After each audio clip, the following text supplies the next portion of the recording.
We are here today to talk about hallucinogenic mushrooms in Christianity.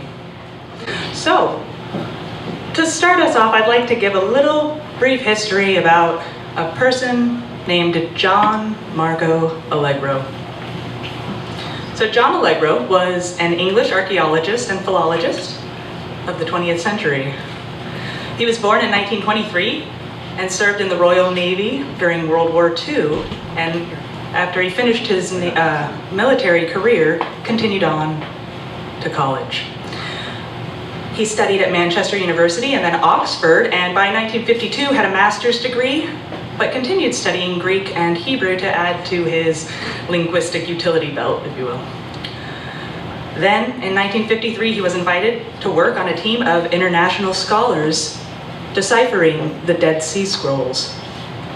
So he went to Jerusalem and spent a year there working on deciphering the Dead Sea Scrolls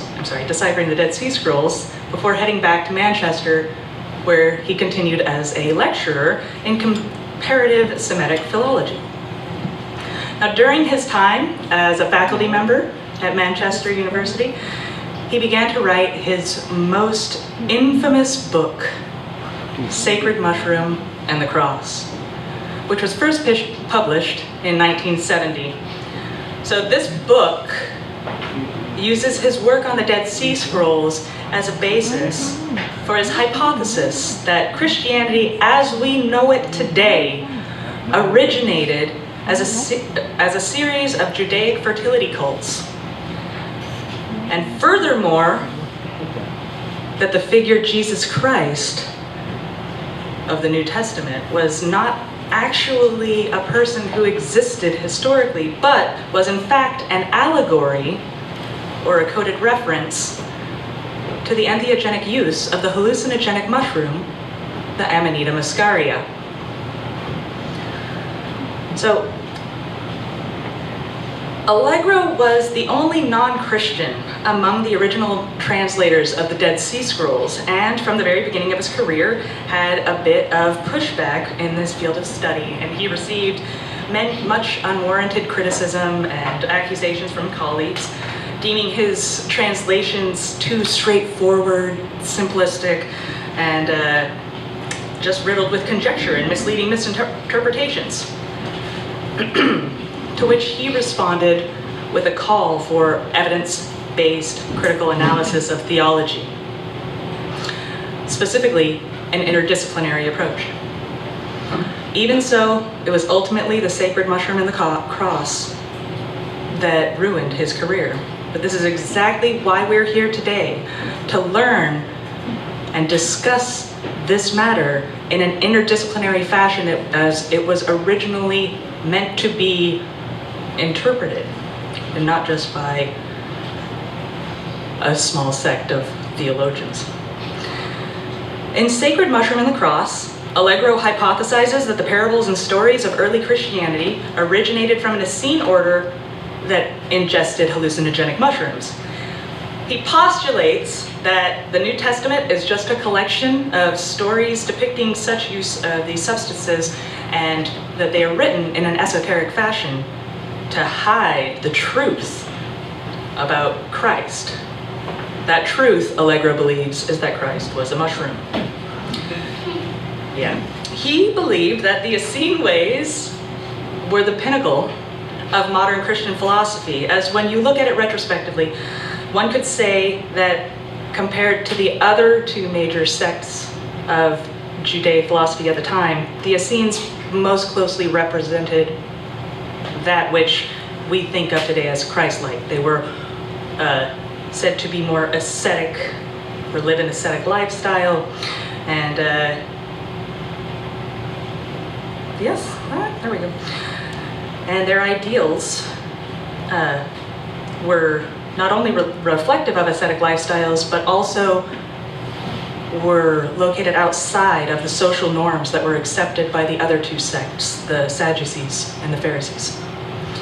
Now, Allegro believed that there were too many correlations between the Dead Sea Scrolls and Christianity to ignore. This is something that I agree with entirely.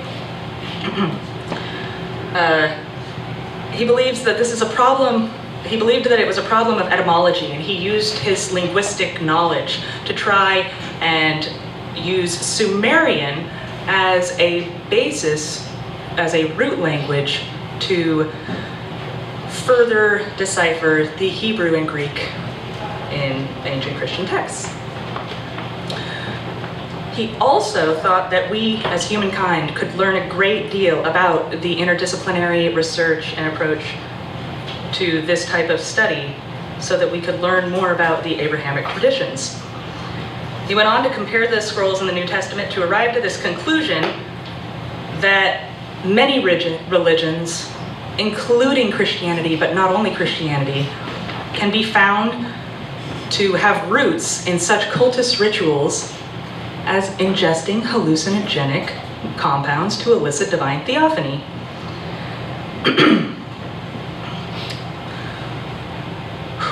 So, basically, Allegro felt that the Amanita muscaria was the physical representation of a metaphorical Jesus Christ. And scholars, theologians, and evangelicals alike have criticized his work. Even Gordon Wasson, who was an amateur mycologist at the time of the Sacred Cross's publication, had written some criticism about this, saying that Allegro would have done well to consult an art historian on the matter. So, the idea of Allegro's is that as primal beliefs evolved into archaic religions and then historic religions, you can use the study of the languages and how they evolve over time in correlation with how the religions evolve, and you can note that the language becomes more esoteric over time. Since fertility was central to his argument, as the phallus looks a lot like a mushroom, he attributes this kind of coding to the fertility cults, such as the Essenes. And this is just the tip of the iceberg. Allegro thought that the ingestion of the sacrament that Christians readily partake of was originally a hallucinogenic plant or mushroom, and that the act of ritually ingesting the psychoactive substance to elicit divine theophany is not only the origin of Christianity, but many religions as well. Allegro continues on, however, to advocate for a grand conspiracy of the Christian church to suppress such esoteric knowledge through, to suppress this ancient knowledge through esotericism as a motion to preserve the myth of Christianity, which is that Christ was not a man, but indeed a metaphor for a psychoactive mushroom that could produce religious theophany. Now, Allegro was no mycologist and he was no ethnobotanist, but fortunately, despite many discrepancies in his original hypothesis, he called for interdisciplinary work on the subject, and many researchers have done follow-up work, including Jerry and Julie Brown. Terence McKenna was another person. He further postulated that the psilocybin cadense was a better candidate than the Amanita muscaria. So, all right. Now, whatever it is, Allegro knew that people were eating something that would elicit divine theophany, and he came to the conclusion that it was Amanita muscaria, or the fly agaric. And here to talk about the potential rights, wrongs, and all of the unknowns are Dr. Jerry Brown and Tom Hatzis. Now first, I'd like to say a few things about them. Jerry Brown, PhD, is an anthropologist, author, and activist. From 1972 to 2014, he served as founding professor of anthropology at the Florida International University in Miami. And he taught and designed a course on hallucinogens and culture. This course examines the use of psychoactive plants by tribal and classical cultures, including ancient India and Greece, and by modern mind explorers, the psychonauts of the 20th century. Dr. Brown is co-author of the Psychedelic Gospels, The Secret History of Hallucinogens in Christianity, and also co-author of Sacred Plants and the Gnostic Church, Speculations on Entheogen Use in Early Christian Ritual, the Journal of Ancient History in May 2014. Now, Tom Hatsis is an historian and author of The Witch's Ointment. He's the director of Sanctum Psychedelia, a roller derby fanatic, one of the directors of Sanctum Psychedelia, one of many roller derby fanatics, and is currently awaiting the much anticipated release of his new book, The Psychedelic Mysteries, which is due out September 2018, in which he discusses many of the mysteries, including those that Allegro and so many others have tried to decipher throughout our time. So now, without further ado, here are Jerry Brown and Tom Hatsis. Please.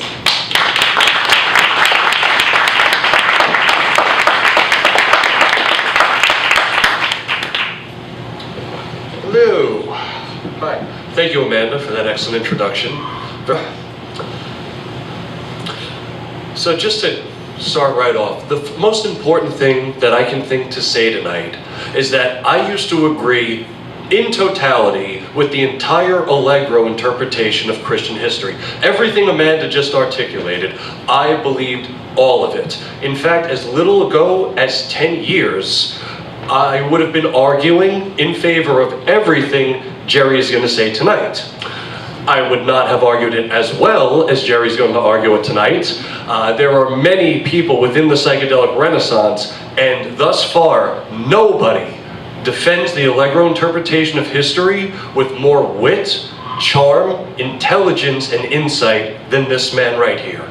So we're all in for a treat.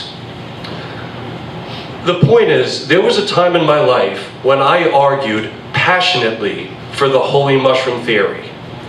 I argued knowledgeably for the holy mushroom theory. And as it turns out, I argued erroneously for the holy mushroom theory. Now this presents an especial problem for me.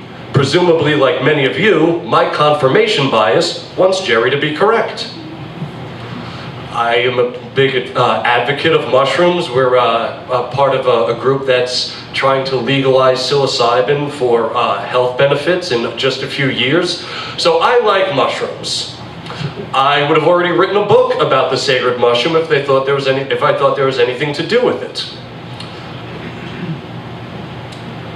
Tonight, however, I'm not going to be wearing my advocate's hat. I'm going to wear my historian's laurels. But I will not rest on them. You see, this is not a debate about whether early and medieval Christians used entheogens like cannabis, opium, mandrake, henbane, and yeah, even magic mushrooms. Jerry and I agree that there is a body of information and primary sources to support this claim. But I don't think any of you showed up to hear us agree tonight, and we are not going to disappoint you. Jerry is going to be arguing that those Christian psychedelic traditions that we both agree existed found their way in medieval art in the form of the Amanita muscaria. I'm going to be arguing that there are some key historical truths that make that theory all too unlikely.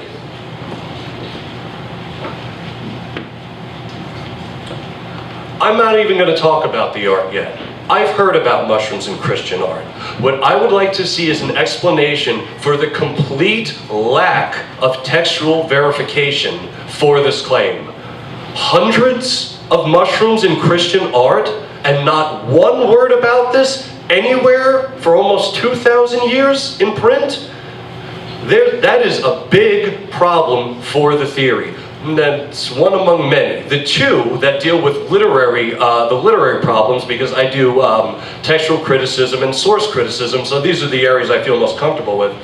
I'm going to outline two big problems in just literary traditions that make this theory so unlikely. The first is textual production and transmission in the ancient world, and the second is the development of Christian apologetics. Apologetics meaning defense from the Greek apologia, so I'm going to get into that in a moment. Beginning with textual production and transmission in the ancient world. If you wanted a book in the ancient world, how did you get your hands on one? There were no organized publishing houses, very few bookstores, and even if you did go to a bookstore, there wasn't a clerk that was there that was going to ask you for your email address so that corporations could spy on you. That's what we deal with today. People in the ancient world dealt with a whole bunch of other things. And one of those things that they dealt with was how they got their manuscripts. So if you wanted a book in the ancient world, you had two ways of getting one. First, you could go to a bookstore. Again, most people didn't do that. Most people, if they wanted a book, found somebody with a copy and copied it out themselves. That's how you got a book. You would either pay the person to copy it out, or you would then pay a scribe to copy it for you. So to give a hypothetical about what this looked like in the ancient world, suppose Diana is a woman living in Thessaly in the 2nd century, and she wants a copy of the Gospel of John. And so she finds a person with a copy of the Gospel of John, and she copies it out. She's an aristocratic woman, she can read and write. Then she takes a business trip to Rome. And while in Rome, she meets Marcus. And Marcus, he's also heard stories from the Gospel of John, and he really likes them. So he asks Diana if he can copy out her manuscript. No skin off her ass, she can make a couple dollars, so she lets him do it. But Marcus, you see, he'd heard other stories about Jesus that had only circulated in Rome and hadn't made their way to Thessaly yet. So he adds those to his manuscript. So now how many versions are there of the Gospel of John? There are two, the one from Thessaly and the one in Rome. But you see, Marcus went on a vacation to Cappadocia in Asia Minor, modern-day Turkey, in modern-day Turkey. And while there, Marcus met Theres. And Theres also wanted a copy of the Gospel of John. But you see, he had heard stories about Jesus that only circulated in Cappadocia, not in Rome, and not in Thessaly. So he copies out He copies out the manuscript of the Gospel of John. Okay, but Marcus says, you know what? I actually like those stories too. How about this? You don't have to pay me to copy out my manuscript, but I want you to produce a second version for me that has your extra stories. Very warm. Now with two different versions of the Gospel of John. Now how many are there? There are three totally different versions that are going to get copied over and over and over again for centuries. This was the chaotic state of textual transmission and production in the ancient world. If somebody wanted to mention a magic mushroom, they simply would have done it. This idea of an elite group of priests covering up any, mention of a holy mushroom is simply impossible because of how texts were produced in the ancient world. I'll give you an example of this, in a historical example. In the 5th century of the Common Era, there was a bishop in Syria named Theodoret. Theodoret had heard of a book called the Diatessaron, written by a guy named Tatian. The Diatessaron means through the four. It was Tatian's way of harmonizing the four Gospels, Mark, Matthew, Luke, and John. Why was he trying to harmonize these four Gospels? Because due to the state of textual transmission, there were so many differences between them. But Theodoret, the bishop, found this practice heretical. So he ordered the Diatessaron collected and burned, even bragging that he destroyed 200 copies himself. And you know what? Despite Theodoret's best efforts, despite the best efforts of others just like him, the Diatessaron comes down to us almost completely intact. Why? Because of how manuscripts were produced and transmitted in the ancient world. How could you possibly police this practice? Further, sometimes texts weren't covered up by Christian authors or Christian theologians. Sometimes they found the arguments so persuasive that far from covering up or destroying these texts, they preserved them so as to teach future Christians how to argue against them. This brings me to my second textual problem with the holy mushroom theory, which has to do with the development of Christian apologetics. Christians in the first century of the Common Era, when they arrived on the historical scene, were not popular at all. They were despised for centuries by their Jewish neighbors and their pagan neighbors and other Christian neighbors. So much so that the one that survives today is Christianity, we would call it Orthodox Christianity. One of the reasons they survived was that they developed Christian apologetics. They developed ways of teaching people how to argue in favor of the faith, because they were being attacked on all sides. Some of the things Christians were attacked for were things like incest, murder, cannibalism, pedophilia, and treason. But we better not bring up the holy mushroom, because that could ruin a guy's reputation, right? Pedophilia, that's fine. Rape, that's fine. But eating a magic mushroom? Oh no. Come on, we're going to offend people if we say that. What it comes down to is this. As much as I would love to believe the holy mushroom theory, what Jerry and every proponent of it is asking everyone in this room, including themselves, is this.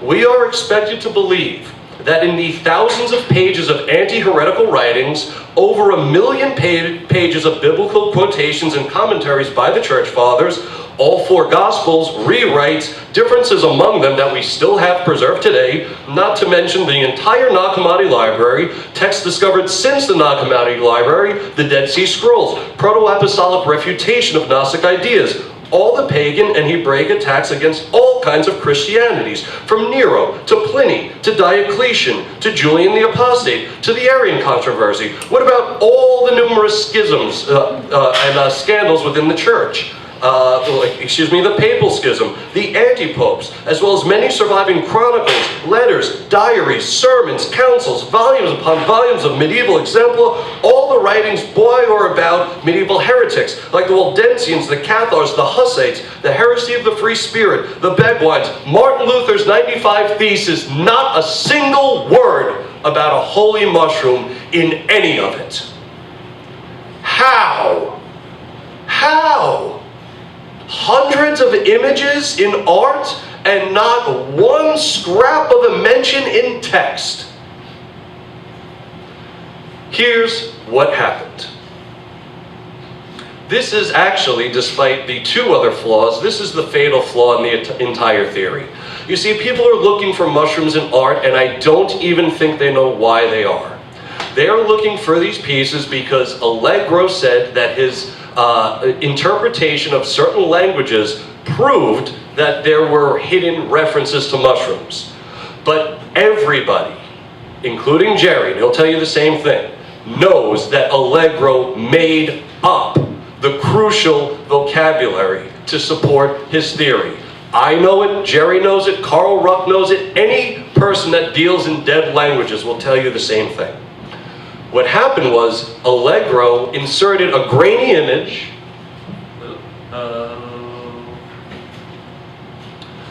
The infamous plain Coralt fresco.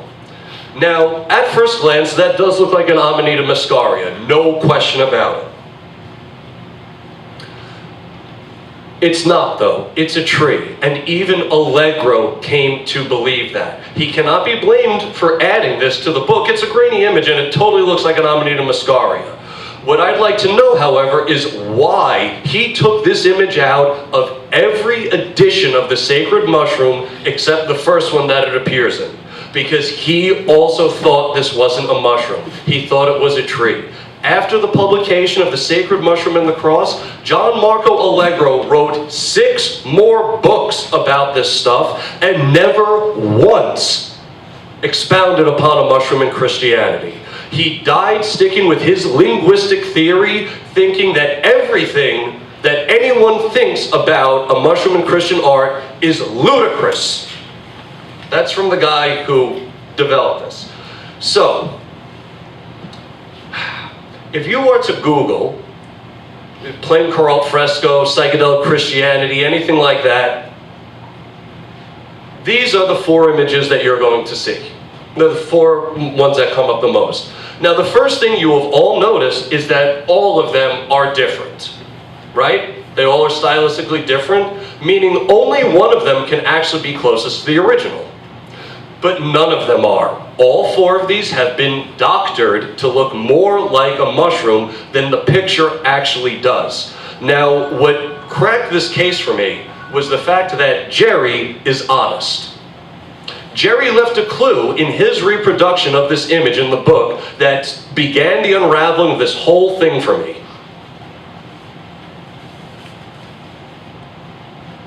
Just real quick, to focus on the tops for a moment. The tops, you'll have noticed, are actually the only things that look like an Amanita muscaria, right? Amanitas are not that tall. Amanitas do not have branches. The only thing that actually looks like it is the top. This is the image as it appears in Jerry's book. But you notice something different. You notice he did something honest that all the other ones didn't do.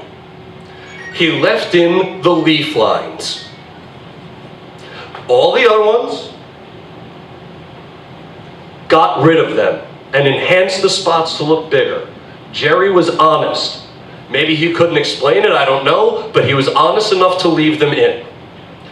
So I wanted to know, okay, it has leaves, it's as tall as people, it has branches growing out of it.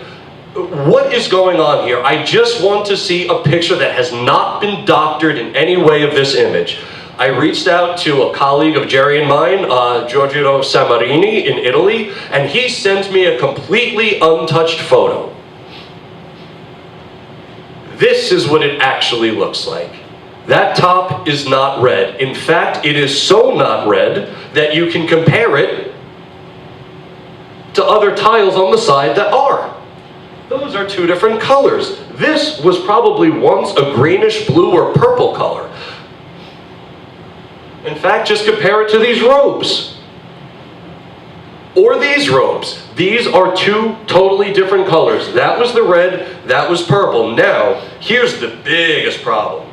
You see, chemists have tested scrapings from this and found traces of cobalt oxide and copper oxide, which were exactly what was used in the medieval world to get blue and green colors. The top was never red. The only thing that makes it look like an Amanita muscaria is because everybody on the internet has lied to all of us. They've all been sharing doctored photos. Now, knowing that this top was once purple and that it explains the branches, it explains the leaf lines, doesn't this look way more like a crabapple tree if you really think about it?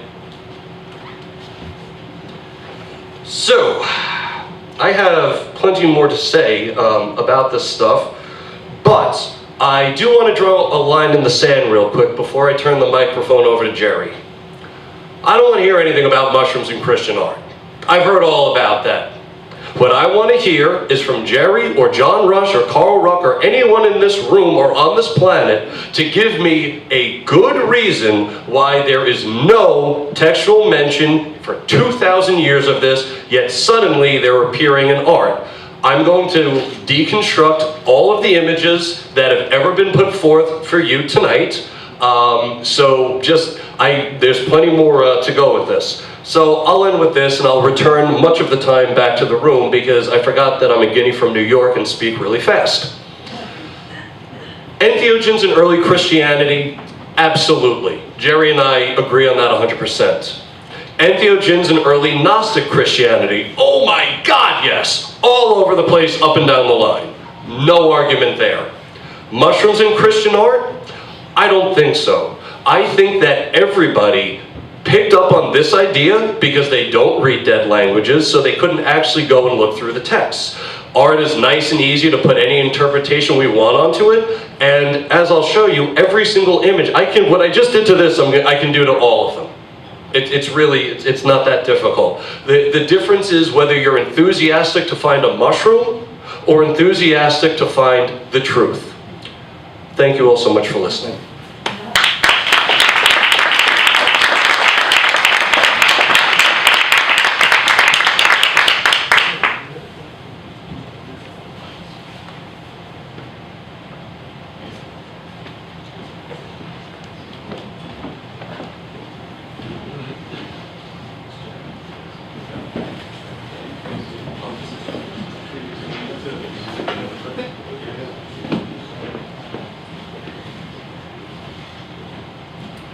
I have an original photo of Plain Coral Mushroom, having visited there with my wife and co-author Julie in 2012, which was quite a few decades after Gordon Wasson originally visited it in 1952. And it disputes, as I will show you, everything that Tom has said. And I'm not alone in that conclusion. But given our topic tonight, I'd like to start off, and I hope you'll just indulge me for a minute, to ask you to close your eyes with me. And for those of you who have psychedelic experience, I'd like you to take yourself to the moment of liftoff in the most incredible or beneficial psychedelic experience that you ever had. Just take a few breaths and bring it back and allow your body to feel any of the feelings you felt. And breathe.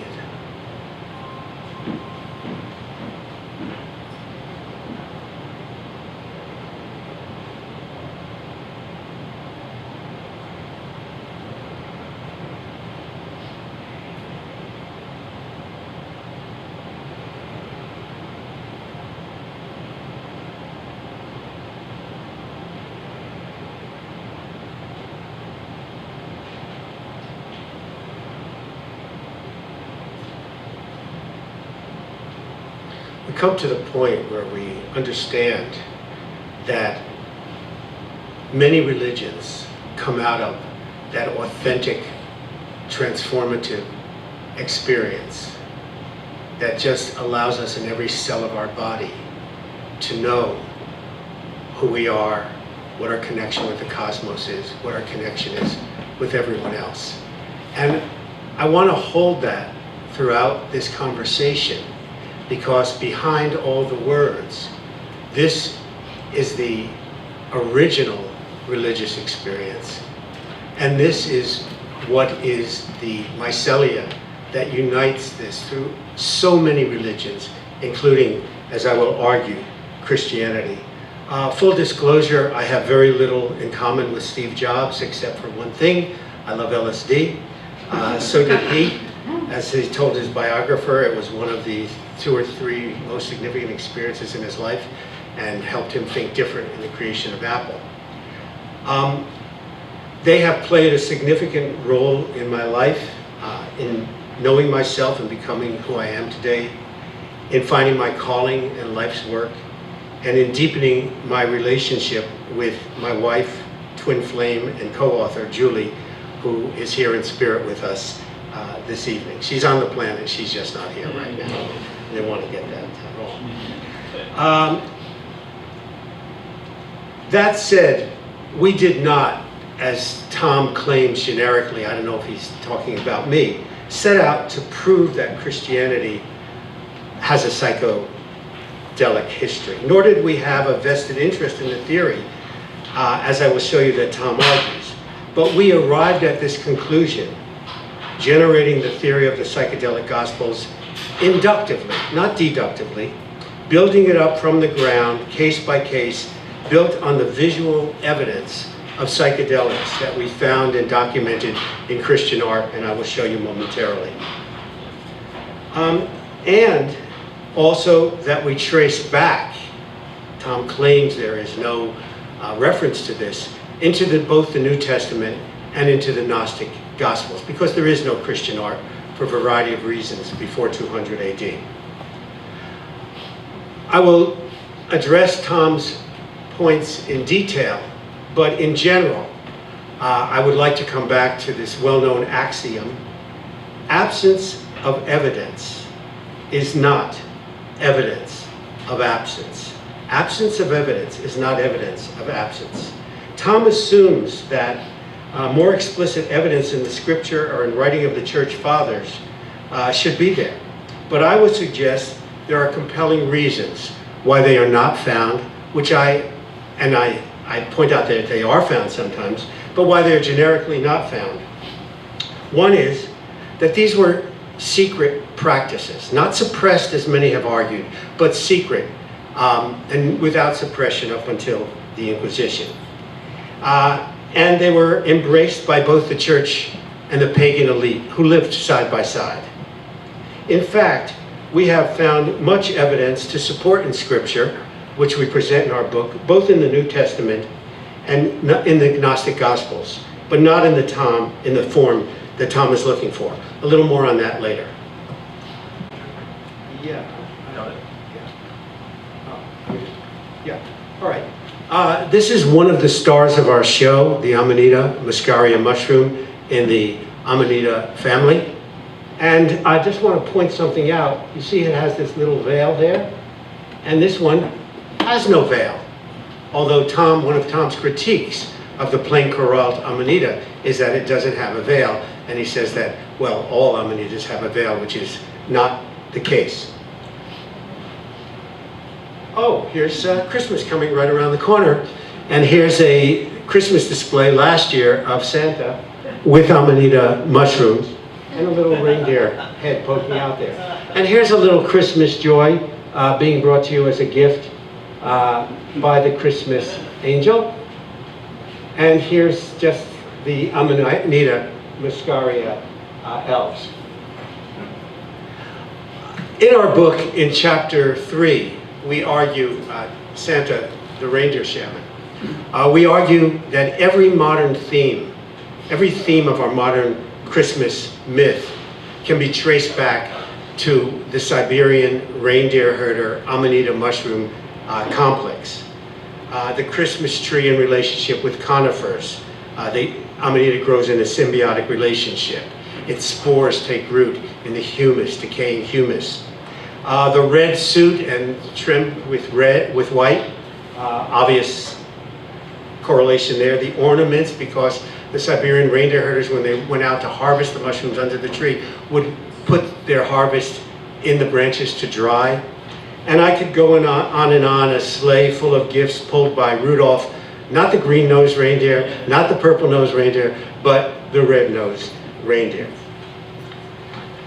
Tom says, and this is, I'm flattered, but it is mistaken, that I defend Allegro's theory. Not at all. In our book, we explicitly say that while we applaud John Allegro for his courageous research into exploring the entheogenic roots of religion, we disagree with him.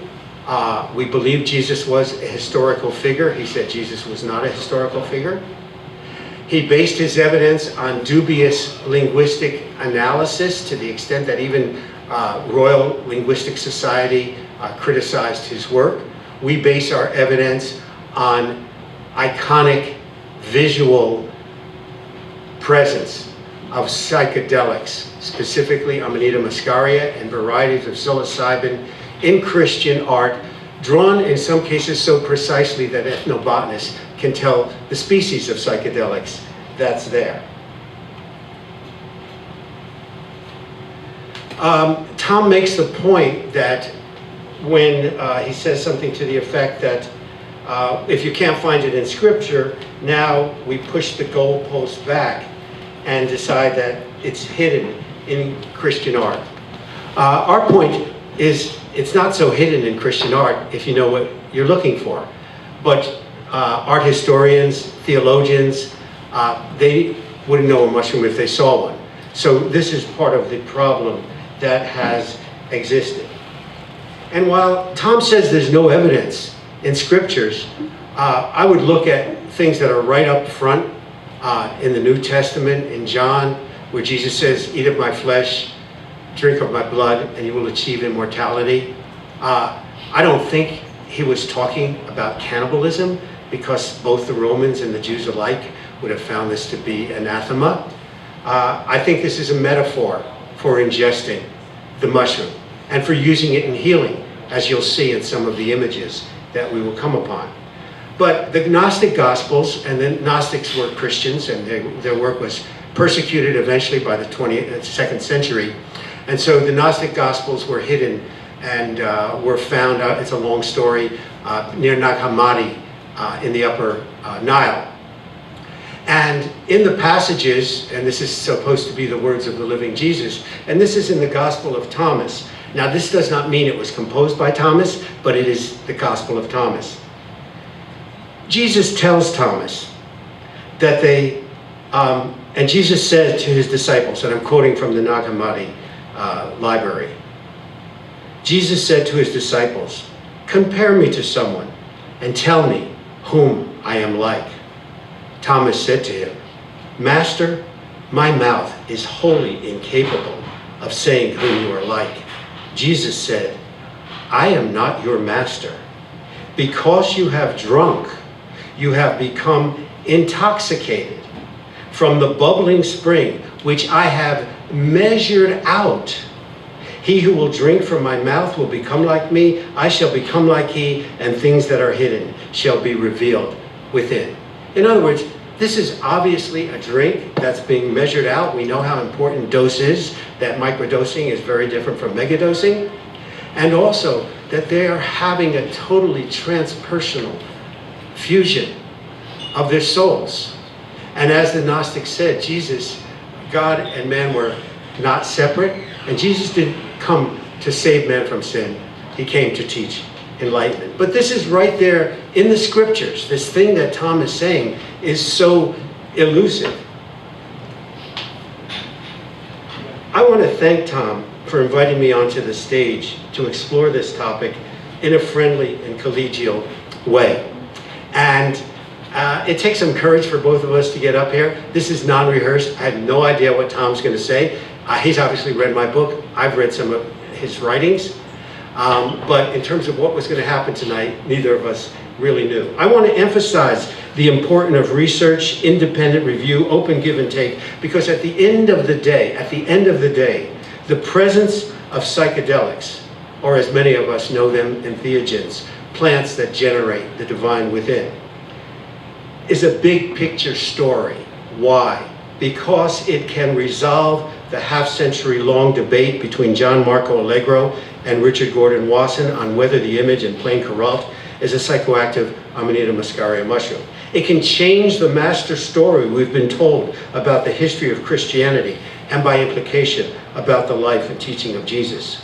It can allow a reinterpretation of the story of the Garden of Eden in Genesis, and even resolve the thorny question of how did evil get into God's perfect creation so early if he were all-powerful?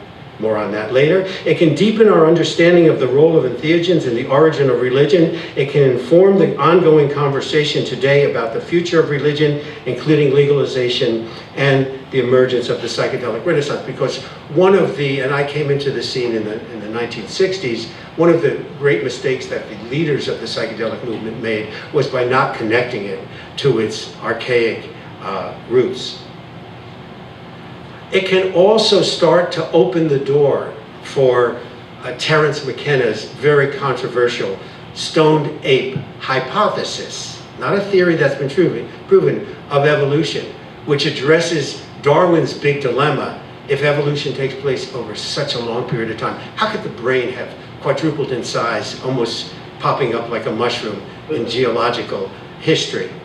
And also in archaeology, how did we become human? How did we become who we are? We've touched a little bit on the plain Corral mystery.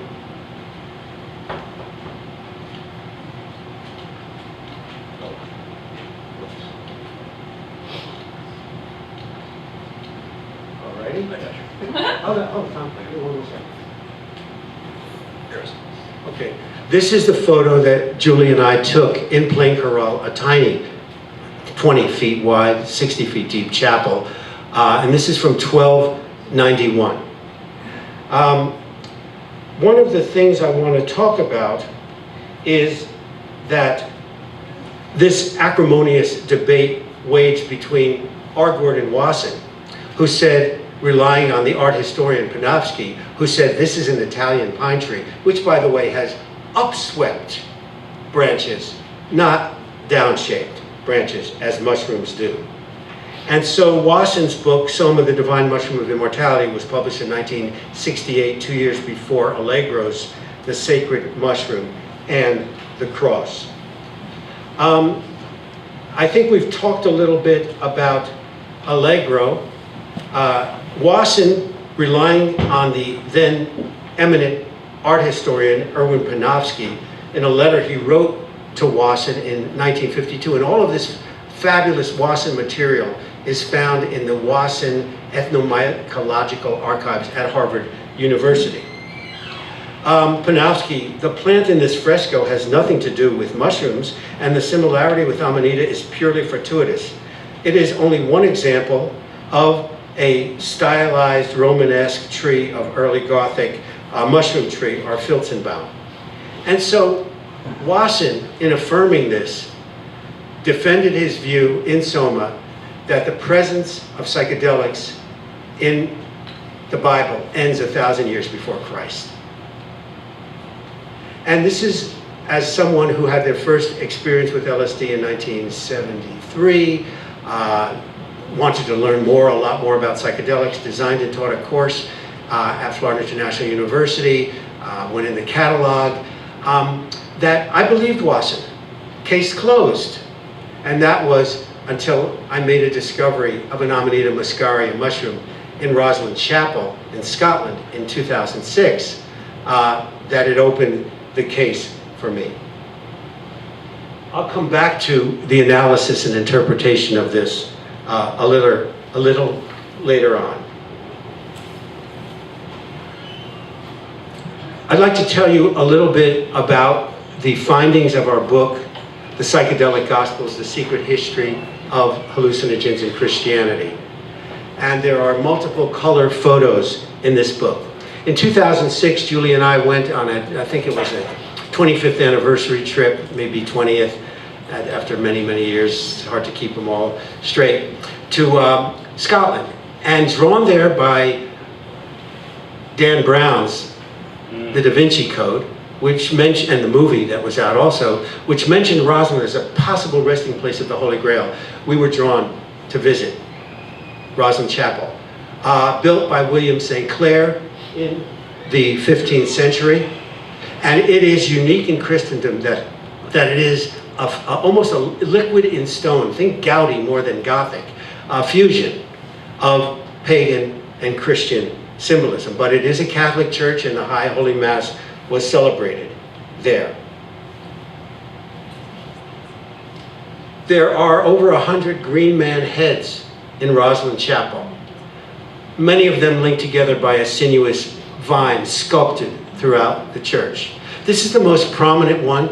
It hangs down right over the sacred altars where Mass is celebrated at the front, coming down from the ceiling on about a 10-foot boss. I was struck by it. It's kind of fierce looking, a little sardonic maybe. You can see the laurels coming out of the eyes. And I bought a plaster replica of this Green Man. And about 2 weeks later, I was sitting in an Italian restaurant, and I turned it around on the table, and I said, oh my God, this is a replica of an Amanita muscaria mushroom in its phases of development. Its bulb, the veil, and the raised dots sculpted. And this set Julie and my mind spinning. What is St. William St. Clair trying to tell us? And he also had passages there from Ezra in the Old Testament, well, actually the Apocrypha, which were obviously psychedelic. And then we started thinking, is this something going on in medieval Christianity? Is this something going on in the life of Jesus and the disciples? And our minds were now on the verge of the rambunctious overthrow of reason. And the words of Carl Sagan came back into my mind. Extraordinary claims require extraordinary evidence. If we're going to go out there and make any claims that Christianity has a psychedelic history, then you better certainly have good evidence. And Judith Brown, no relationship to me, Allegro's daughter, in her book, John Marco Allegro, Maverick of the Dead Sea Scrolls, said had he had more visual evidence, they think he would have had a better chance. Why didn't other people see this? Why has this psychedelic mushroom sat there for 500 years in Rosslyn Chapel, which is much celebrated in poetry and in visitations, and no one noticed it? Why not the tour guides? Why not the church historians? Why not the art historians? Because they have no training in ethnobotany. And as I had one famous art historian at Cambridge, University of Cambridge, tell me, Jerry, after I pointed out mushrooms in the Great Canterbury Psalter, he said, Jerry, I wouldn't know a mushroom if I saw one. There is a quote in the beginning of part 2 of our book that says, from Bergson, the eyes only see what the mind is prepared to comprehend. As we were writing this book, we had the pleasure of meeting the world-famous mycologist, Paul Stamets. And we sat down with Paul, and I showed this to him, and I said, Paul, do you agree that this is an Amanita? And he said, Jerry, this is a taxonomically correct Amanita muscaria.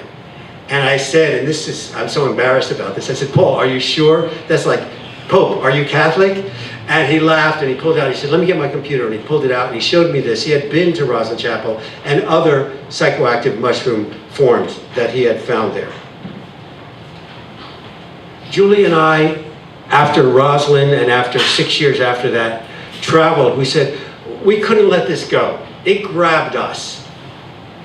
And we said, we're never going to rest unless we find out if this idea is true.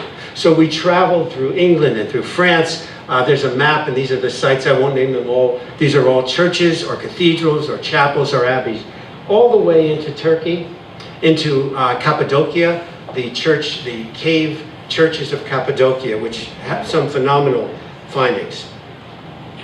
This is in the parish church of St. Martin de Vic in the center of France. And I believe, and I'm not going to ask Tom to respond now, but I'll let him go with that later, that Tom said, I'll have to give you that. This is definitely a psilocybin mushroom.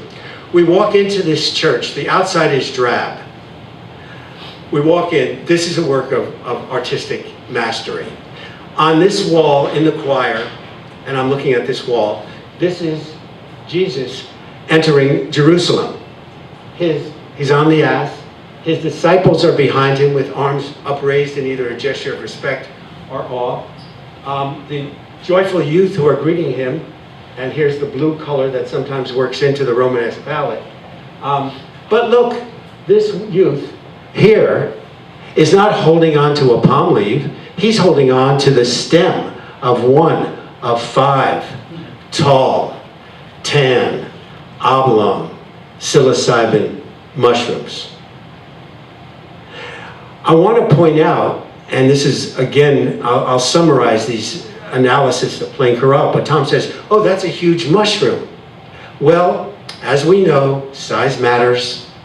And in Romanesque art, size really mattered.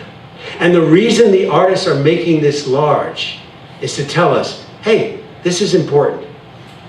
Jerusalem. And here are the youth again using these long knives cutting through the stems of large psychedelic mushrooms. This underneath, if that were not enough, this is the Last Supper scene. And this is obviously not a Seder. There's not matzah on the table.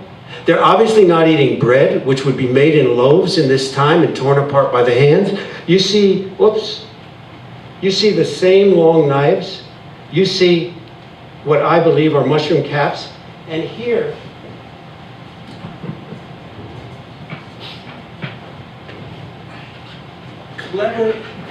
cleverly sculpted, and you can see all of this in our book, into the hems of the disciple are distinct mushroom shapes.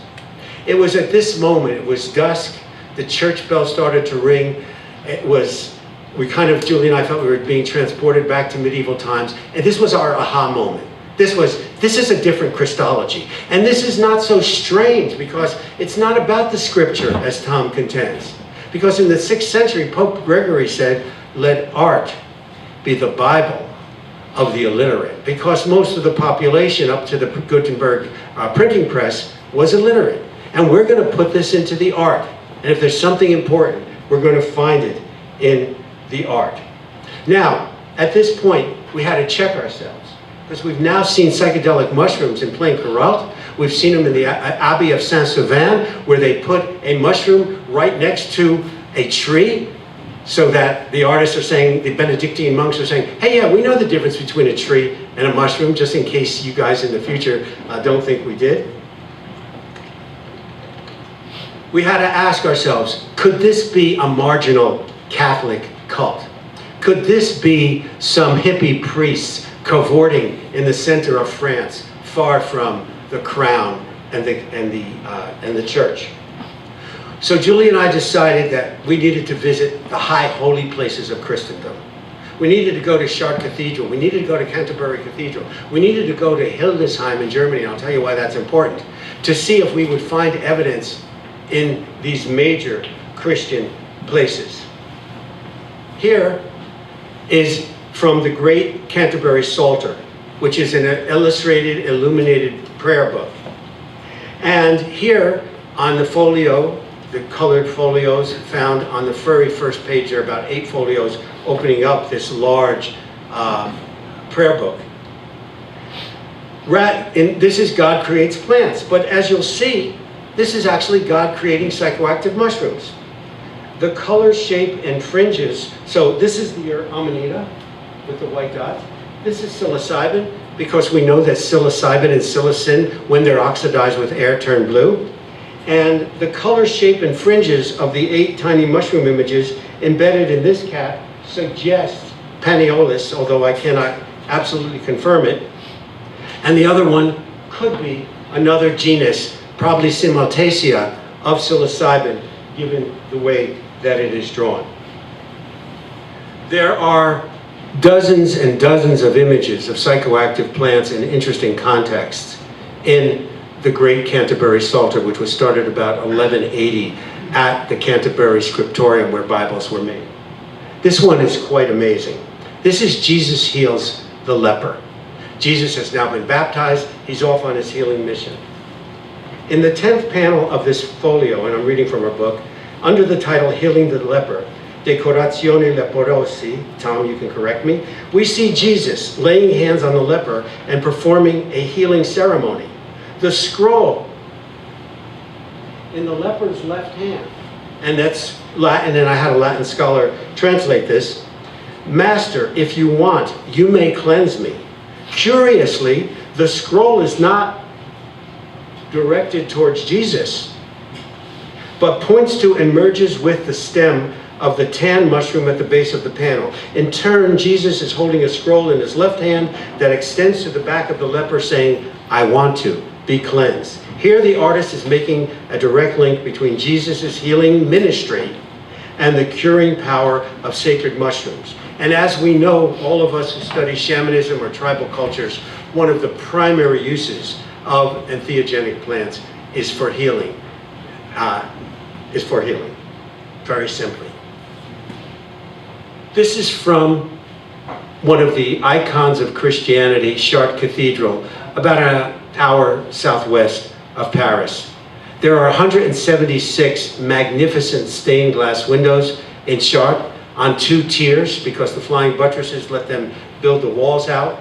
And we found what we believe are psychoactive mushrooms in nearly 10% of the stained glass windows at Chartres. Every window tells a different story. The story of Mary Magdalene, the story of the resurrection, the story of Noah. This is the story of the conversion of Placidus the hunter into Saint Eustace. And we see he's flanked by mushrooms. We see that the cross is coming out between the antlers of a stag. And this gets significant when we get back to the fathers of shamanism, the Siberian reindeer herders, and the role of reindeer and their love of Amanita. And we see the illuminating hand coming down. The next slide, and I believe this is the last one I'd like to show you. This is from St. Michael's Church in Hildesheim, Germany. In some cases, we don't know who made this art. In some cases, we know it was Benedictines. In some cases, was it made by the people who made the stained glass windows, the people who financed it, the people who, the church fathers, or a combination of them. Here we do know. We have a chapter in our book called St. Bernard's Secret. Bishop Bernard was no marginal figure to Christianity. He was for many years the tutor of Otto III, the Holy Roman Emperor. He was made a bishop at a very young age, and after his death, he was sainted about 100 years after his death. He was a brilliant man, he was a mathematician, he was a church builder, he was a metallurgist. And we have his writings, we have copies, translations from the Latins of prayers and homilies that he gave. But he put his entheogenic legacy into art. He did it in bronze. He cast for the Church of St. Michael 2 very large 13-foot high bronze doors telling about the fall and the redemption. And he also cast a 12-foot high Christ column, about 2 feet plus in diameter, and winding around it in a helix-like fashion is the story of Jesus from the baptism to his entry into Jerusalem. And we found about 7 images of psychoactive mushrooms present. This one is quite remarkable because it is the transfiguration. It is one of only 2 miracles in the Bible where the miracle happens to Jesus rather than him doing the miracle. And here, there's the Old Testament prophets appear, and Jesus' disciples are here, and God intersects with humanity and says regarding Jesus, whose light is shining his light on him, "Hear him, I say unto you, this is my son, hear him well." So these are just a number of examples. I would like to I'll come back to that. I would like to summarize this opening statement by saying, the theory of the psychedelic gospels regarding the presence of magic mushrooms in Christian art does not rise and fall with plain chorale. If plain chorale were not a mushroom, there are so many mushroom images out there in Christianity. We found them in 9 places that we visited, in illuminated manuscripts, in stained glass windows, in sculpture, in frescoes, in ceiling paintings, in mosaics. Secondly, the pursuit of this theory by Julie and me is not the result of some preconceived conspiracy theory or vested academic interest, but rather is built inductively on the iconic evidence we found. In fact, as I've said, until Roslin in 2006, I accepted Wasson's conclusion. Tom's assertion that entheogens did not play a role in early Christianity is contradicted and medieval flatly by the facts and the iconic evidence, the visual evidence, presented throughout our book, The Psychedelic Gospels. And subsequently in this debate, I will demonstrate point by point that even Tom's dismissal of this plain chorale image is deeply flawed from the perspective of art history and theology. And that as an Amanita, plain chorale suggests the need for, basically when we really looked at this, not through New Testament eyes, which have a particular agenda, but through open eyes, through soma eyes, through psychedelic eyes, we really saw the need for a reinterpretation of what is really going on here in Genesis, and I will come back to that later. Thank you very much.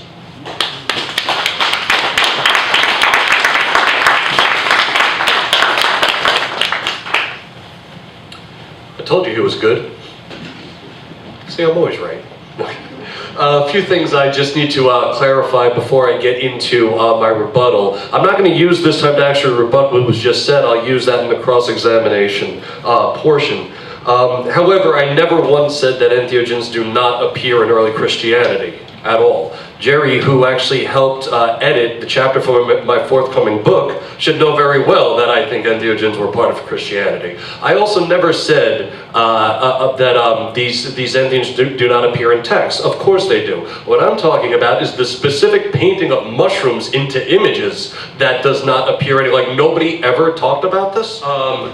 So this is the first image that appears in Jerry's book. It's from the Roslin Chapel.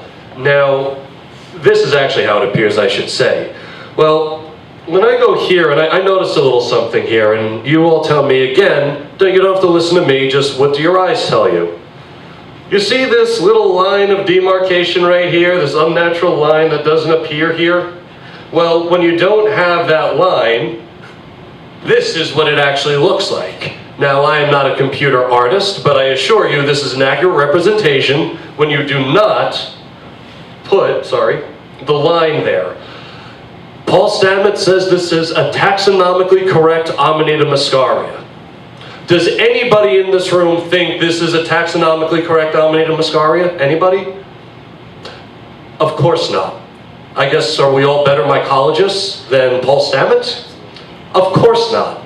What the difference here is the first category that these errors fall into, which is over-enthusiasm, pareidolia, to see a mushroom where none exists. That is what it actually looks like without the line of demarcation.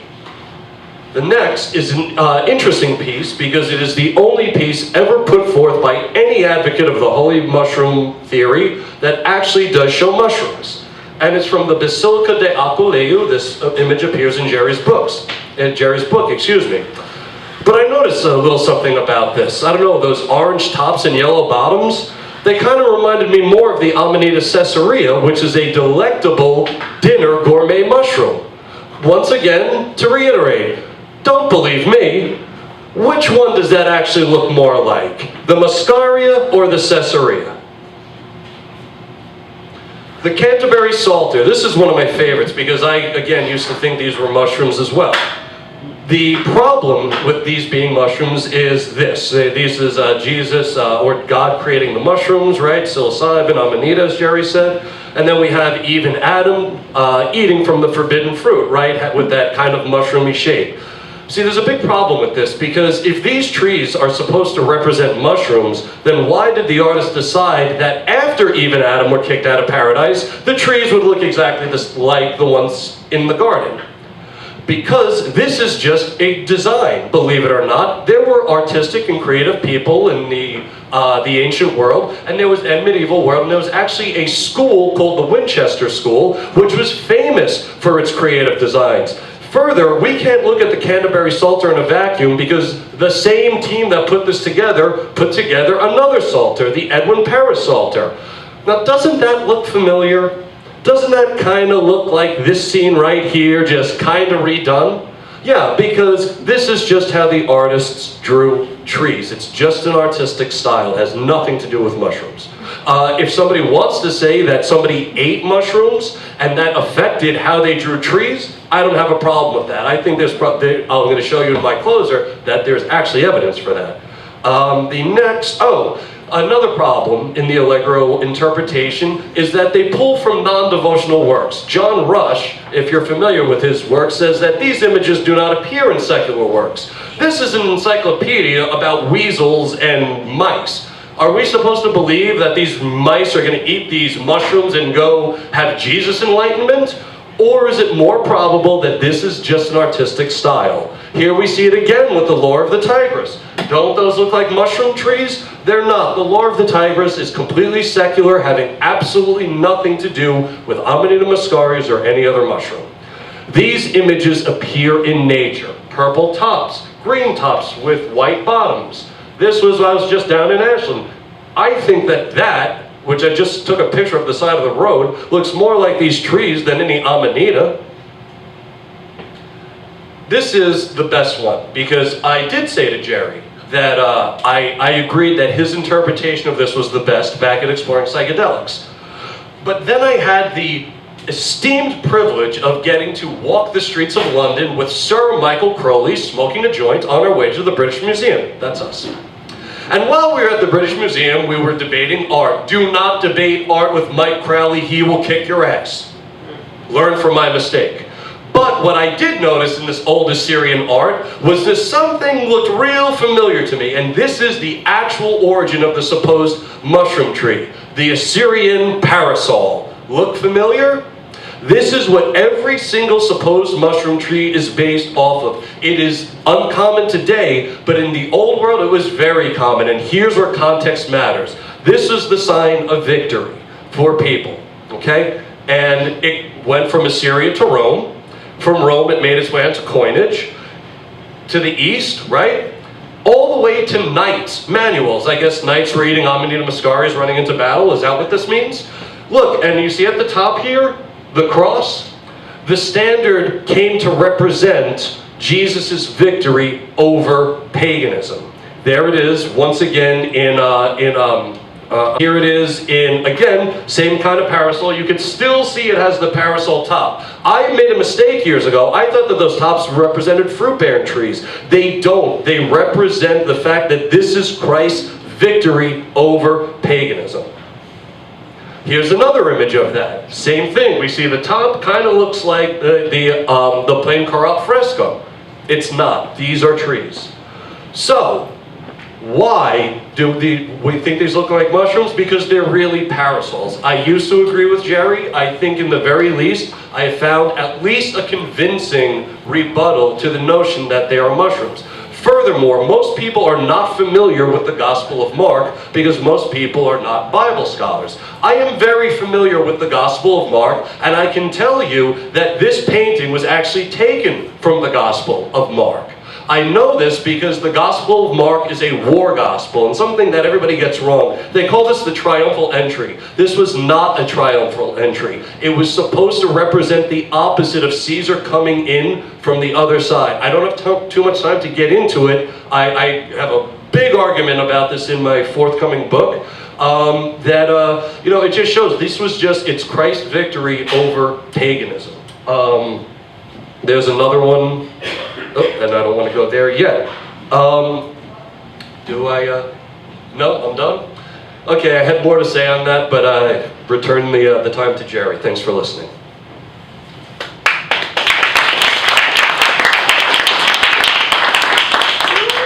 I've done a lot of work in my other field in nuclear energy and in showing the carcinogenic effects of normal emissions from reactors. And the scientist who led this, the radiation physicist, everybody was comfortable with the cancer argument, but then he started seeing radiation everywhere. It's the lowering of the IQ scores. It's this, it's that. And it sort of undermined it. And I think what Tom is accurately pointing out is there are some people in this argument who do see mushrooms everywhere. And when a analysis in the historical context would quickly disabuse you of that, and Tom has been excellent in that, and this is why I've called for an interdisciplinary committee on the psychedelic studies to really evaluate our findings and other findings. But I am absolutely convinced of our findings, and if you would spread that yellowish image, you could spread it out over all parts of the Green Man and come up with a Rorschach test of various things. We also found in Roslyn, Sir William Sinclair left us a distinct clue to Esdras in the Apocrypha, where Esdras is led out by God, and God gives him a drink that looked the color of fire and brought wisdom into his breast. And he wrote for 40 days. So there are both textual, and I would definitely rely on the judgment of the eminent mycologist Paul Stamets. One of the big problems here is Tom is working off of digital images, even in the case of Samarini. Often these are inaccurate in terms of color and rendering, sometimes corrupted. We're going to work off the original photos that we took. Every photo in our book, except for those that are of Wasson, which we received from the Wasson archives, was taken on site in the church. And that's why as an anthropologist, and anthropology by nature is an interdisciplinary field, we insist on on-site fieldwork. In one of his chapters, Tom says, well, is this an Amanita? Referring, oh Tom, could you? Oh, yes. Yeah. Which slide do you need? We're just getting that thing back up there. Yeah, your slides? Oh, it works for your slides. See, the gods are even against me. You guys feel great. Oh, thank you. Okay. That's all him. So Tom says, hey, is the red, white fleck top? Oh, you have to.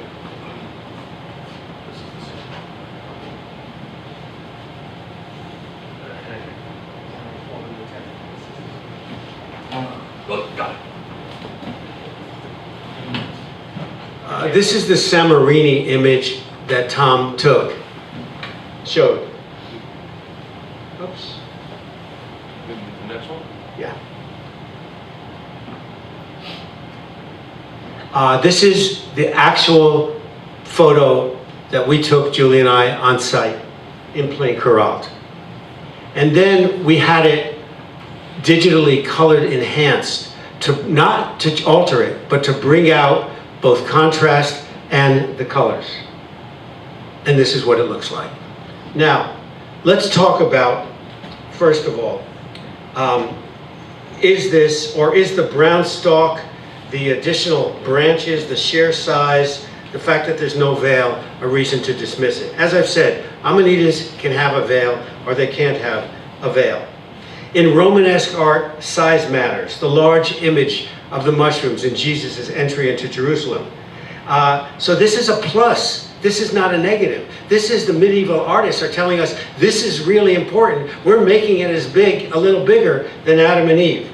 Second, there's no development at this point in art history of depth of field or perspective. That didn't come until the 15th century, 1415 to be precise. So these branches can be the artistic rendering of mushrooms growing in clusters, which they do. Remember, this is no more a taxonomically true representation of the Amanita muscaria than it is of Adam and Eve. Next, Tom goes and says, hey, maybe this is an apple. Well, he even dismisses that for a variety of reasons, but I don't think that any artist would draw half an apple and impale it on the trunk of a tree and that it would be unprecedented in Western art. So Tom discards the apple theory, could be. Before we go on, I'd like to look and suggest that the white dots on the mushroom cap alone qualify it as an Amanita. There are several ways these dots can be made. First, by painting the white dots on the red cap. Second, by leaving the white of the plaster and painting around it.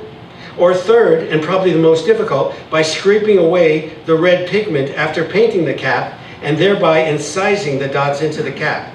In any case, these dots are a meticulous detail.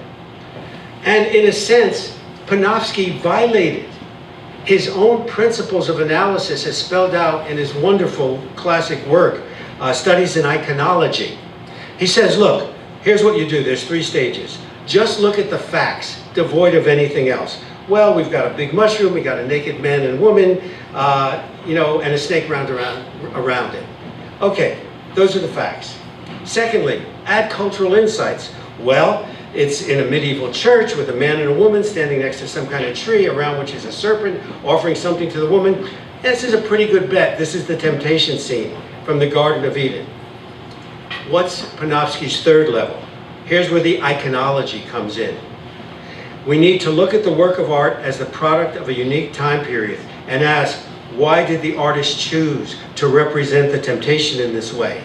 Here is where the art historian, and we also, synthesizes everything and asks, what does this all mean? And even Panofsky fails in calling this a stylized Italian tree. And he's not the only one, I'm not the only one who holds this view that it is not an Italian tree. I think some very eminent people do. Both ethnobotanist Richard Evan Schultes and pharmacologist Albert Hoffman observed the plain coral tree, that the tree of knowledge, quote, entwined by a serpent, bears an uncanny resemblance to the Amanita muscaria mushroom. Samarini, an Italian ethnobotanist, took multiple representations of mushroom trees, all of which have umbrella-shaped foliage, and none of which resembles the uplifted branches of the Italian pine. And researcher Michael Hoffman, his website is Ego Death, posted a photo gallery online showing the marked similarities between mushroom trees and actual mushrooms in nature. In fact, having been at the Wasson Libraries, I have a subsequent letter, I have that letter in my hand, that Panofsky wrote to Gordon Wasson, in which he even admitted, hey, it could be a mushroom after all. I'm not, and this is written in May 12th, 1952. His first letter was May 2nd. He said, the only possibility I should be be prepared to admit is that once the transformation had taken place and was naturally accepted in art, some especially ignorant craftsmen may have understood the finished product as a real mushroom. In other words, maybe I got all this Italian pine tree, but maybe some really dumb craftsmen misunderstood what it was supposed to do and made it a mushroom. In anthropology, we have something called the emic approach and the etic approach. The etic approach is we, as observers, putting our categories onto a particular culture. The emic approach is how they see it. Tom's ultimate point is the fruit doesn't matter, it's the fall. It's what this is really about is humanity's disobedience. And here, I think, is where Tom makes his most glaring, one of his most glaring errors. And that is, the fall is a New Testament interpretation of what's happening in the creation myth of the Old Testament in Genesis. And once you remove that, then this argument that that's what this was about goes away.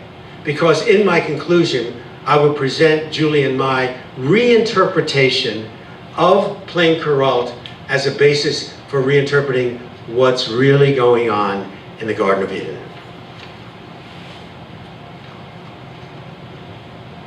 Oh, one more minute? Oh, why didn't you tell me this? I'm sure you were trying to tell me. You know, I'm kind of, when Tom says this is an apple or the fruit doesn't matter, I'm kind of reminded of the old, there was a debate in the Gore-Bush debates, and the vice presidents debated. And Bush's vice president, Quayles, compared himself to President Kennedy during the 1988 campaign. And Senator Lord Benson shot back, I served with Jack Kennedy. I knew Jack Kennedy. Jack Kennedy was a friend of mine. Senator, you're no Jack Kennedy. And to Tom, I would say, I've eaten apples. In fact, they're my favorite fruit. Lots of apples. And I've ingested soma, LSD, peyote, and psilocybin. And all as I can say to anyone who's done entheogens and apples can tell the difference. For surely, that's no apple. Or as I would say to the apple, I've eaten lots of entheogens, and you're no entheogen.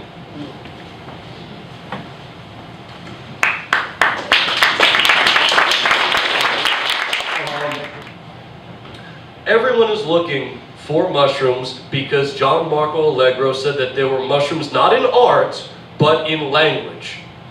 Once again, everybody agrees that Allegro got that wrong, but they held on to the art meme. It's one of those few instances in history where we should throw out the baby with the bathwater. Now, I still haven't heard actually an answer to the numerous mentions to cannabis, opium, mandrake, henbane, and actually a whole lot of psychoactives like the Angelus or whatever, and other different names that we don't even know what they are. I'd still love to hear why everyone felt the need to talk about all this other stuff, why Paulsianus names cannabis specifically as the herb smoked by worshippers of Hera. I want to see something about this. Everyone is trying to find this mushroom in art, and I'm sorry, there aren't any. I do want to close on this though. I want to show you all the one area that I found that's going to be published now in my forthcoming book, where I truly believed mushrooms influenced this author. This is where Jerry and Mai's theories kind of come together and have a meeting of the minds.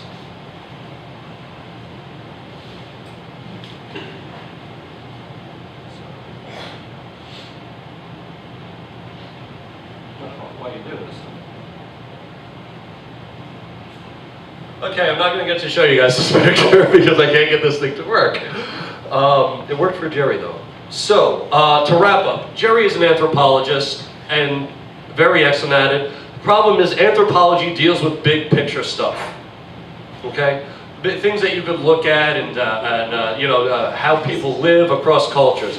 History is made up of not that. It's made up of details. You notice the details in my response. That's why we historians don't have any friends, because we look at the details. Jerry's book, as excellent as it is, and it's my favorite book on the topic, the first 5 chapters don't even talk about Christianity and Christian history and mushrooms. They talk about making an anthropological validation of the theory. Why? Because you can't actually fill 5 chapters of holy mushroom stuff because there isn't anything there. So, I think everyone who is looking for mushrooms in Christian art, I think our time would be better spent if we actually looked at the places where Jerry and I agree wholeheartedly that there are entheogenic traditions in Christianity, specifically the Gnostic traditions. So I'm not sure why those keep getting brought up as if I don't agree with that. I agree totally about that. Furthermore, with this mushroom, when you look into ancient records, which I do every single day, people use, I said, all kinds of entheogens. The fact that Christians would fetishize one kind of entheogen and a mushroom, and then fetishize one kind of mushroom, the Amanita muscaria, makes no sense to anybody that actually reads ancient texts. People spoke openly about this stuff all the time. My book's coming out in September. I fill it with examples that everyone in the Allegro camp said was never there. I also, because I have about a minute left,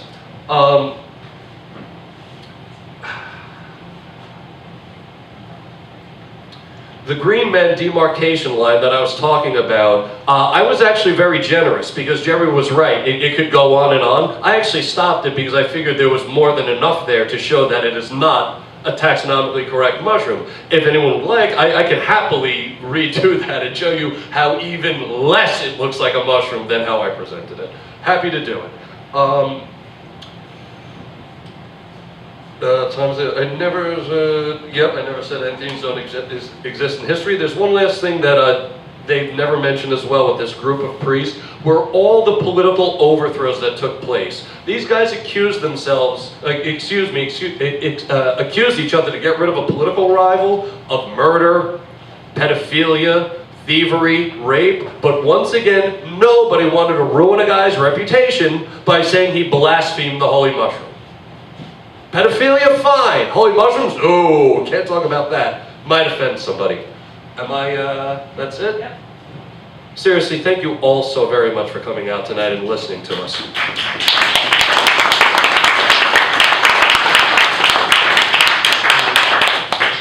Tom's made a number of very broad statements, and I want to focus on something I think is seminal to this argument. So I'm not going to try to deal with all of them, but anthropology in the form of ethnography, the description of culture, is a science of extreme detail. And you know, when you make these kind of statements, Tom, it just like kind of throws things off because it's not accurately, and I don't think it serves you or your argument. In terms of why this is not described, let's just take Eleusis. Eleusis was a shamanistic practice. There was a drink there, the Kikion. Albert Hoffman, who first synthesized LSD in 1938, said it was an LSD-like substance, Claviceps purpurea, that grew on the barley and rye found in the plains around Demeter. This started out as a local cult to Demeter. It grew into a pan-Hellenic across Greek cult, and when Greece was conquered by the Roman Empire, it became a Roman cult, and the Roman emperors themselves went there. You can visit it today. It's not a shamanic practice back in the woods that would disappear archaeologically. It's a major archaeological site. It went on for 2,000 years, from about 1500 BC until 400s, the point where Christianity became the official religion of the Catholic Church, and it was suppressed as pagan.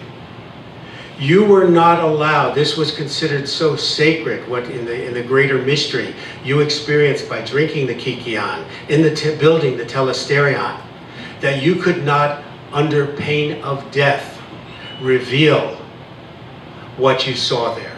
And we argue in the book, in our chapter on the Eleusinian Mysteries, that this is why Socrates was condemned to death for defiling the Eleusinian Mysteries. This is how strict they held it.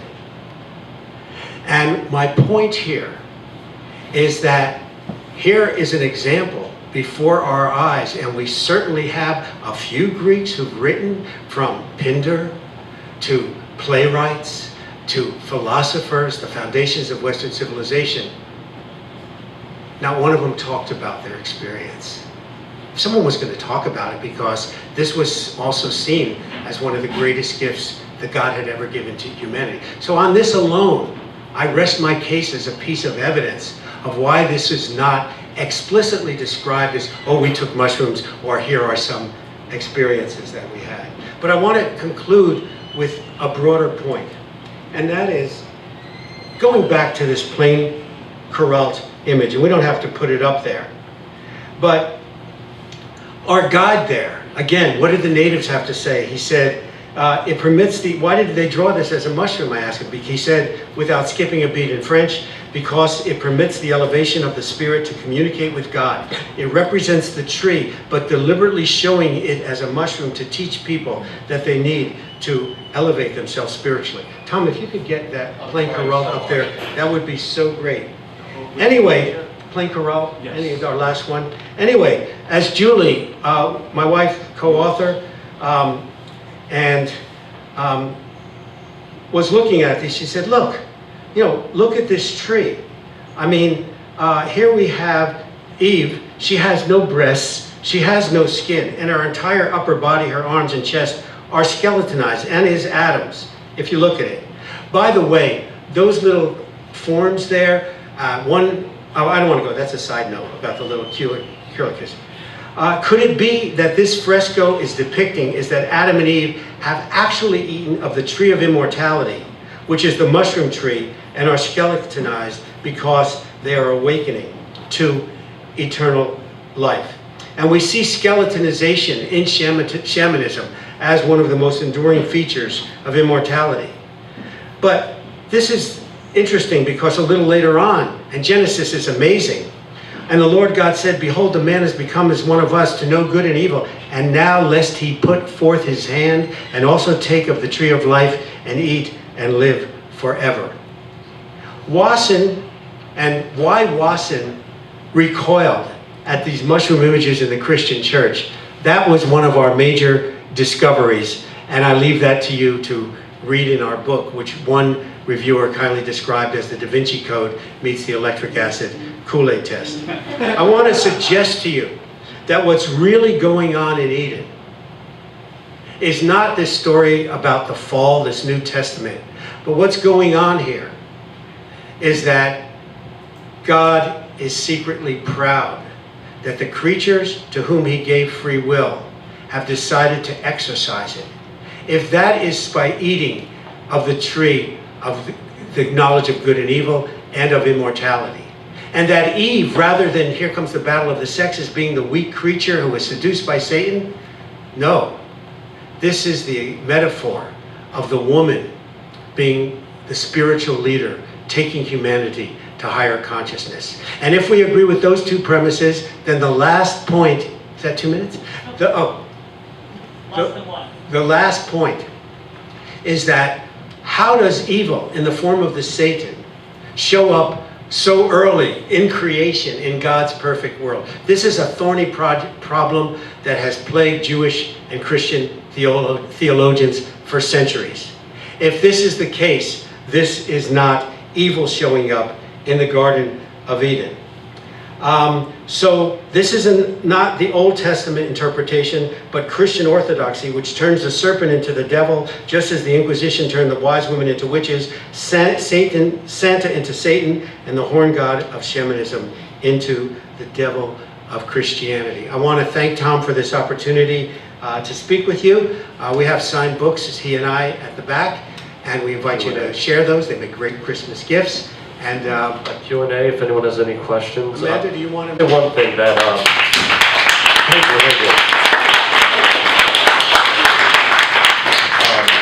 I feel compelled to not let you get away with. The Psychedelic Gospels was a far better book than the Da Vinci Code and the electrical light acid test. I can't let you get away with that. Far better.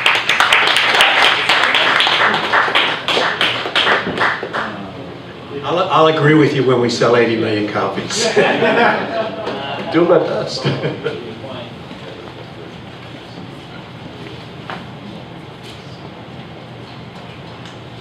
Secrets are no fun. Can I let him ask it? Yeah. I would rather that.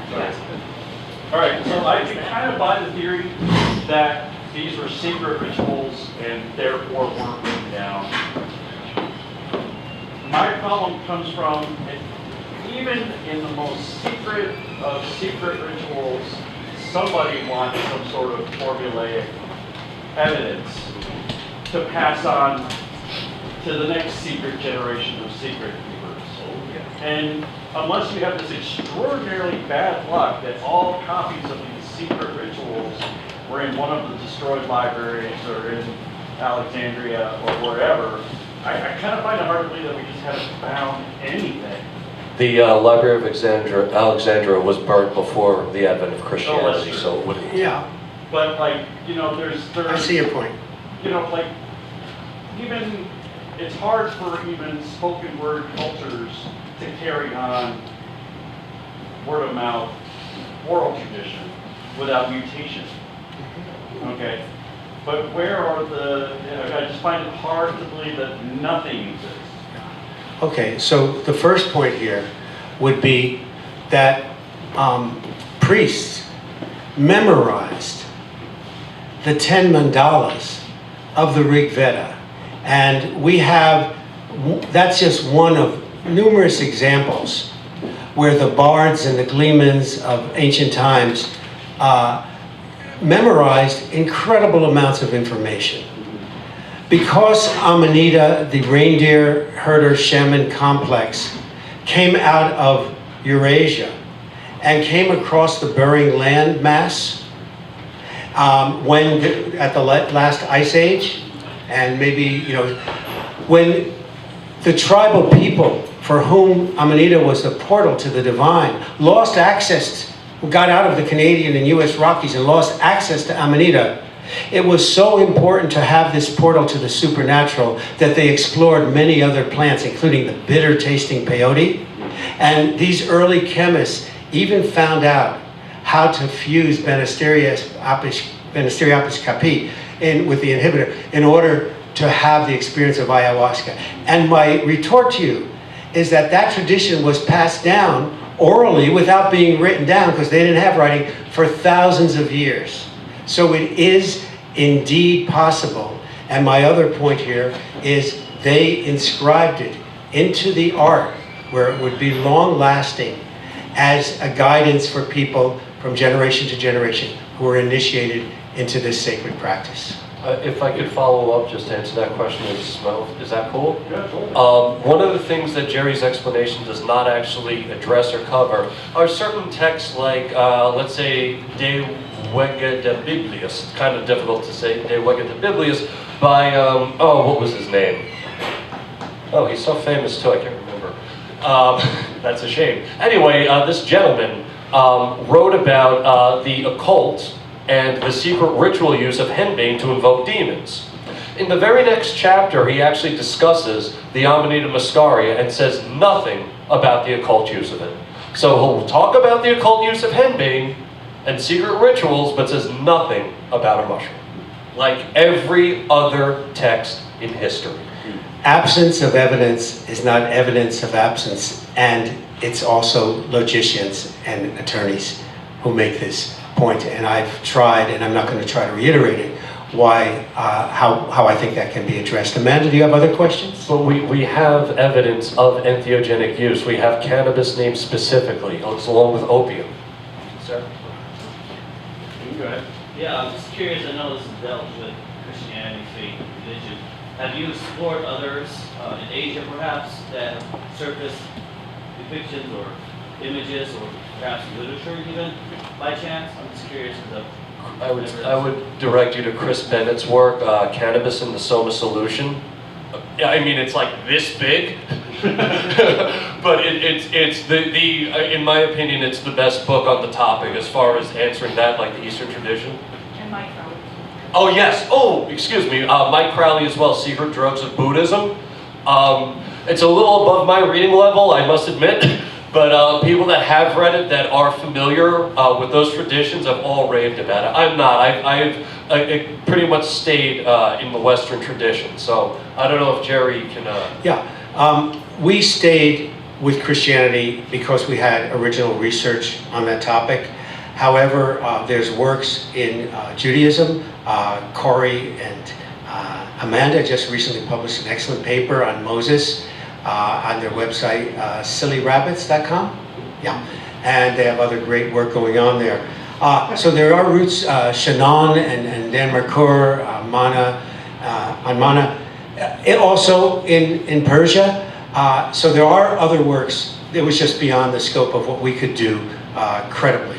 But they are there, and we cite them some of them in our bibliography. The Crowley book came out afterwards. What is the name of it?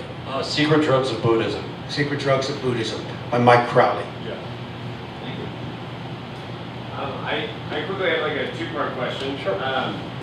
Understanding that the Planck realm fresco does not make or break this theory, what do you have to say about Amanita muscari mushrooms are typically colony mushrooms? They don't branch like you see psilocybins do. So I guess what would be your response to the fact that they don't branch? And then the textual evidence you give is fantastic, like the Gospel of Thomas and measuring out a dose. But I find that rather ambiguous. So I'm wondering exactly how that supports your mushroom hypothesis. Yeah, let me take the second one. First of all, we could not, there is no datable Christian art from before 200. So we could not go back further than 300 in the Church of Aquileia and the mosaic that Tom showed, which was an interesting find in and of itself. The reason is persecution, poverty, lack of building and wealth, to create that art. So you have to go back into the scripture and or into the Gnostic Gospels. And in this case, I'm as you find in so many references, all right. For example, Maria Sabina among the Mazatec, the drops of blood that fell from the sky, the little saints, etc. There's not a direct description. This is a landslide mushroom variety. There was no need for that. So you're going to find from the Rig Veda to even in the Hymn of Demeter, which is written not by Homer, but in the Homeric style, a reference that he who has participated in these rituals will live in peace even in the afterworld. So what we get are the effects that are the most direct thing. We're not going to have a smoking gun evidence from that time or a direct quote, and that is just the way it is. I don't know if you wanted me to follow, but to get more questions, I'll just forego saying anything about that. Yeah, we have just one more. You have a question, sir? Well, I don't know if it would be acceptable. It's more an impression. Okay. Sort of the idea of, I guess, the passing on of traditions, strictly in a purely oral sense for a long period of time. You mentioned the Vedas. My understanding is that it's believed in all likelihood they were passed on orally, preserved for thousands of years before they were even set to writing. When I think it was Vyasa actually collected them and wrote them all down. And my own, years of experience in the tradition of Sufism, that over many years I've discovered that there are oral traditions, teachings, and practices that have been passed down since time immemorial that they're not in books anywhere. You can't find them anywhere. They're only passed down. So anyway, I just wanted to offer that support to that idea. Thank you, I appreciate it. To that, if I could just say something to that, I'm curious then at what point in a person's growth, let's say within the Catholic Church, that they're actually indoctrinated into the mushroom. And I ask this because I went to Catholic school, I went to Sunday school, I have friends that went to theology colleges, I have friends that became priests, and all of them are really waiting to find out when they actually get to eat the holy mushroom. So if anybody has an answer for that, I do. At what stage do we actually get to eat it? Yeah. Well, you can eat it at any stage you want to. However, as you and I know, and you may disagree, that it was after the Inquisition that we start to see the disappearance and the discouragement of these kinds of images in Christian art. Obviously, the last part of your question is maybe even more interesting than you think it is, because we've had the book endorsed by Brother David Stendhal Rost, who is a Catholic priest of the Order of St. Benedict, who said, if I can experience God through a sunset on a mountaintop, why not through a mushroom prayerfully ingested? We see ayahuasca in the Church of Santo Daime in Brazil, which is approved by the Brazilian Council of Bishops, and under the Religious Freedom Restoration Act of 1993 is being allowed in certain branches of the Santo Daime and the União de Vegetal in the United States. So I think that, I know it took 300 years for the church to forgive or apologize to Galileo.